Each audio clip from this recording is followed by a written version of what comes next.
नमस्कार, संतोष की रिपोर्ट में आप सबों का स्वागत है। और आज हम संतोष की रिपोर्ट में बात बिहार की उस पॉलिटिक्स की करने जा रहे हैं जिस पॉलिटिक्स को साधने के लिए अमित शाह ने अपनी सारी तर्कस की तीर कमान से बाहर कर दिया है। फिर भी बिहार है पलटकर जवाब देने से बाज आने को तैयार नहीं है।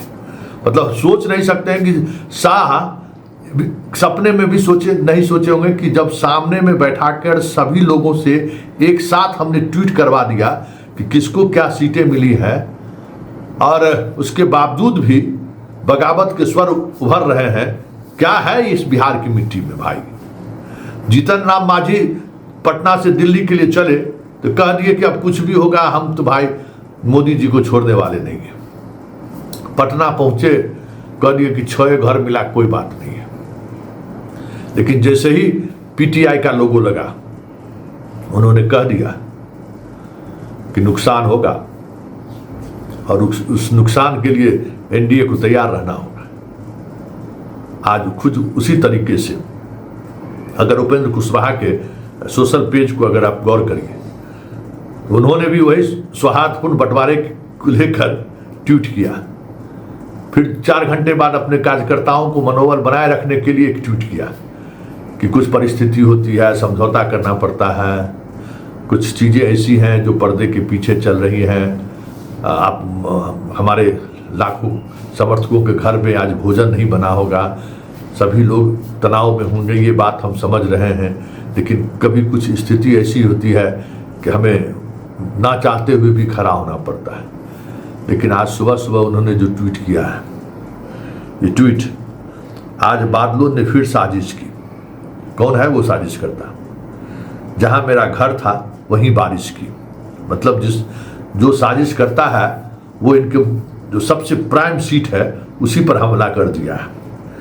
अगर फलक को जिद है बिजलियां गिराने का, अगर ऊपर वाले का जिद है कि हम बिजली गिराएंगे ही, तो हमें भी जिद है वहीं पर आसिया बसाने का। मतलब अगर उसको सामने वाले की जिद है कि बिजली वहीं पर गिराएंगे जहां उपेंद्र कुशवाहा अपनी तैयारी कर रहे हैं या उपेंद्र कुशवाहा जिन सीटों पर लड़ना चाह रहे हैं, तो फिर हमारी भी जिद है कि हम वहीं आसिया बनाएंगे। मतलब साफ है। और ये मतलब साफ इसलिए है कि आज बीजेपी एनडीए की जो संयुक्त प्रेस कॉन्फ्रेंस होने की बात आ रही थी, उस बात पर अब सबकी नजर है कि मांझी का वो बयान, कुशवाहा का ये ट्वीट और दिल्ली से पटना पहुंचने के बाद सम्राट चौधरी का बयान, उस बयान में भी कुछ चीजें छुपी हुई हैं। स्पष्टता के साथ उन्होंने नहीं कहा कि कितने कितने सीटों पर कहां उम्मीदवार कौन होंगे, क्योंकि सूची जारी होगी तो उम्मीदवार के साथ अभी तक जो परंपरा रही है एनडीए के अंदर, नीतीश जहां चुनाव को लीड करते हैं, लेकिन हालांकि दिल्ली में ट्वीट करके उस परंपरा को तोड़ दिया गया है। अब आगे कौन कौन सी परंपरा टूटती है ये कहने वाली बात होगी, देखने वाली बात होगी। लेकिन एक बात जो साफ दिख रहा है, शाह ने चिराग को जरूर रोशन किया है, लेकिन वो रोशनी एनडीए के कई घरों में आग लगाता हुआ दिख रहा है। उस ट्वीट को मुख्यमंत्री नीतीश कुमार नहीं, जदयू के राष्ट्रीय अध्यक्ष की सहमति से जुड़ी हुई अभी तक कोई ट्वीट नहीं आया। जदयू के कार्यकर्ताओं में जितना गुस्सा है, इसका अंदाजा शायद नीतीश को भी न हो। शाह के उस दबाव का भले ही संजय झा और ललन सिंह मुकाबला नहीं कर पाए, लेकिन जनता और जदयू इसके लिए तैयार नहीं है।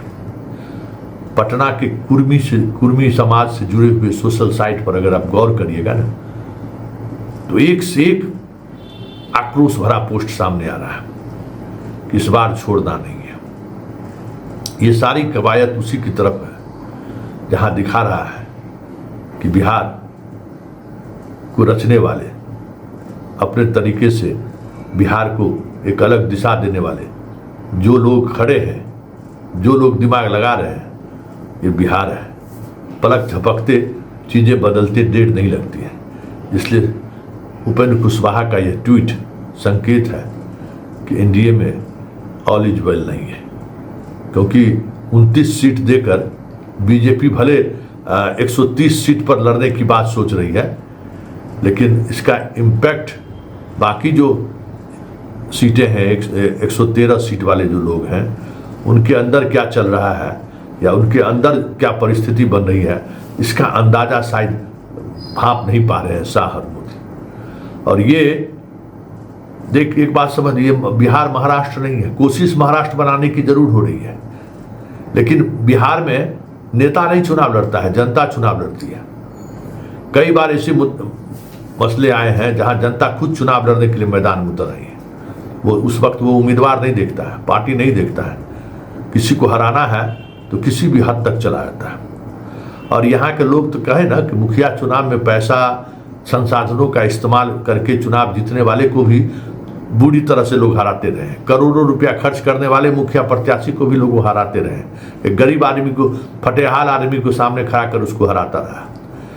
मतलब यहाँ वो शैली रही है, राजनीतिक शैली। इसलिए ये सारी चीज़ें जो चल रही हैं, वो बगावत का स्वर कहीं झोपड़ी सहित, मतलब चिराग का पहले झोपड़ियन था, वो पूरा कह सकते हैं परिदृश्य बिहार की राजनीति की बदल जाए। जो साफ दिख रहा था कि एनडीए सरकार बनाने जा रही है, एनडीए अपार बहुमत के साथ चुनाव जीतने वाली है, ये सारी चीज़ें आने वाले समय में समय के साथ साथ बदलते हुए दिख जाए तो कोई बड़ी बात नहीं होगी, क्योंकि राशन की राशन और बाकी चीज़ों से बहुत कुछ बिहार में साधा नहीं जा सकता है, जो साधने की कोशिश बीजेपी कर रही है।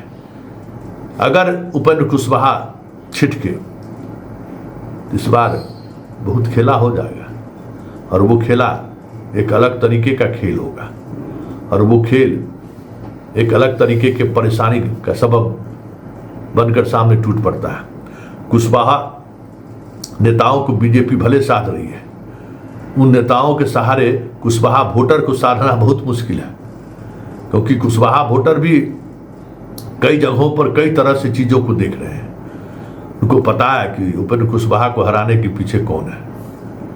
तो नीतीश कुमार के वोटर भले ही वो भूल जाए, कुशवाहा नहीं भूलता है, वो कुश की तरह उखाड़ कर फेंकना जानता है। इसलिए उपेंद्र कुशवाहा का ये ट्वीट, मांझी का पीटीआई को दिया गया बयान और नीतीश कुमार की तरफ से चुप्पी संकेत है कि एनडीए में ऑल इज वेल नहीं है, और आने वाले समय में एनडीए के अंदर सबसे ज़्यादा उबाल सार्वजनिक तौर पर मीडिया के सामने दिख जाए तो कोई बड़ी बात नहीं।